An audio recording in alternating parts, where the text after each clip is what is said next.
নমস্কাৰ। আজি মই পাঠ কৰিবলৈ লৈছোঁ মোৰ এটি স্বৰচিত কবিতা। কবিতাটিৰ শিৰোনামা অনন্য শিহৰণ।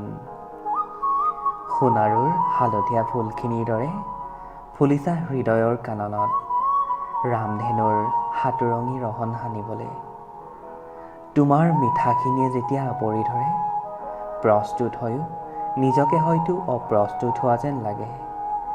নিভাঁজ ওঠৰ হাঁহি, দুচকুৰ তিৰবিৰণিৰ মাজত যেন বিচাৰি পাওঁ জীৱনৰ অন্য এক ৰং। এপলক যেতিয়া কলম স্তব্ধ হয়, মনৰ দলিচাখনত ফুটি উঠে তোমাৰেই ছবি।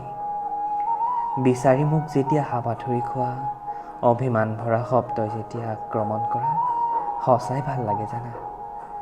নীৰৱে লোতক বৈ অহা, সপোনে পাখি মেলি এধানি হাঁহিৰ খলকনি তোলা, এয়াইতো চাগে সঁচা মৰমৰ আহ্বান। মোৰ হৃদয়ত শিহৰণ জাগে, সেই শিহৰণ আজি মাথো তোমাৰ বাবে।